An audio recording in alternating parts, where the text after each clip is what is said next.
Та бүхэндээ дараагийн мэдээг хүргэе.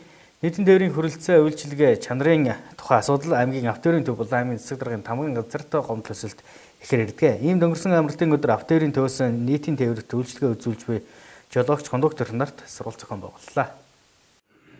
Өнгөрсөн амралтын өдөр автотээврийн төвөөс нийтийн тээврийн үйлчилгээ автобусны жолооч кондуктор нарт харилцааны соёл, жолооны дүрм гэх мэт сэдвээр сургалт хийлээ. Учир нь иргэдээс нийтийн тээврийн үйлчилгээ болон хүртээмжийн талаар гомдол тасралтгүй ирдэг тухай автотээврийн төвийн дарга ядмаа ирсэн юм а. Аймгийн хотын дотор нийтийн зорчих тээврийн үйлчилгээнд ажиллаж байгаа жолооч нар, кондукторуудад өнөөдөр манай автотээврийн төвөөс сургалтыг зохион байгуулж байна. За энэ сургалтын гол зорилго нь ихтэй ер нь бол нийтийн тээврт ажиллаж байгаа жолооч кондукторын хамгийн нэгдүгээр тавигдах зан харьцааны асуудал. За яагаад гэвэл ер нь манай иргэд маань бол бас нэлээдгүй гомдлыг бол манай байгууллага тавьдаг л да. Юу гэхээр энэ жолооч нар энэ кондуктор маань харьцааны соёлгүй байна. За энэ тал дээр арга хэмжээ аваач гэсэн юм хүсэлтүүд бол их ирдэг. За үүний дагуу манайх энэ жолооч нар кондуктор нартай энэ хамгийн гол асуудал нь харьцааны соёл. Энэ соёлын талаар арга хэмжээг зохион байгуулж. Хоёрдугаарт нь болохоор ер нь автоөрийн тухай хууль, за түүнтэй нийцүүлж гарсан дүрм журм, тээврийн стандартууд. За эдгээр талаар манай мэргэжлийн байцаагч нар жолооч нартаа, кондуктор нарт мэдээлэл өгж байна.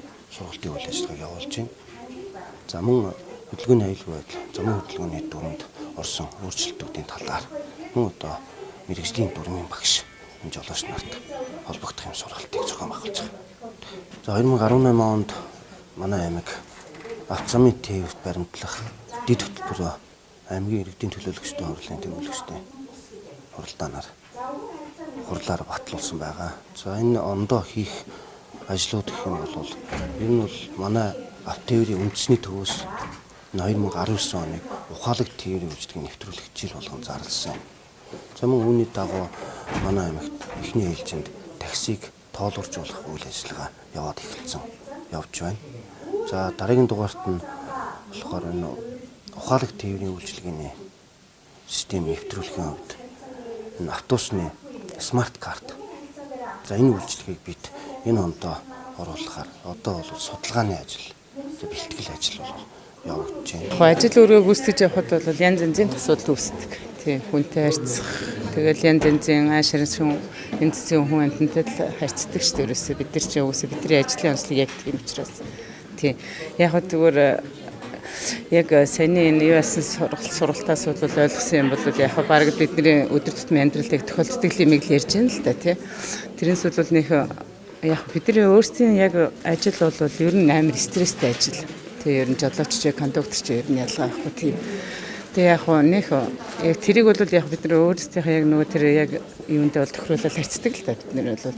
Гэтэ бол манай одоо би шуумд явж байгаа юмнууд бол угаасаа янз янзын хүмүүс явдаг, жолооч кондукторууд явдаг тий.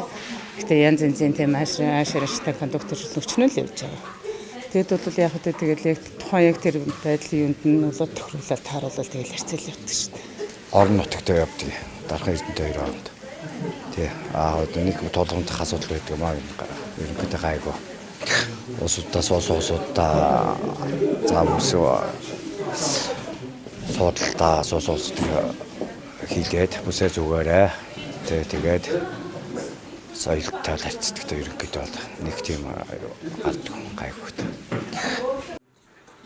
Өнгөрсөн онд нийтийн тээврийн харилцаа, хандлага болон хэмжилтийн талаар 600 орчим гомдол автотээврийн төвд ирсэн бол энэ онд 200 орчим ирээд байна. Энэ онд ийхүү гомдол ихээр ирж байгаагийн учир нь шинэ чиглэл нэгийг нэмж 2 чиглэлийн маршрут өөрчлөгдөнтэй холбоотой. Дээрх сургалтанд 30 гаруй хүн хамрагдсан байна. Ийхүү сургалт явуулснаар төр хувийн хэвшлийн хариуцлага тогтворчиж иргэдэд нийтийн тээврийн үйлчлэгийг хүндрэлгүй үзүүлэхэд төхөн болно хэмээн автотээврийн зүгээс үзэж байлаа.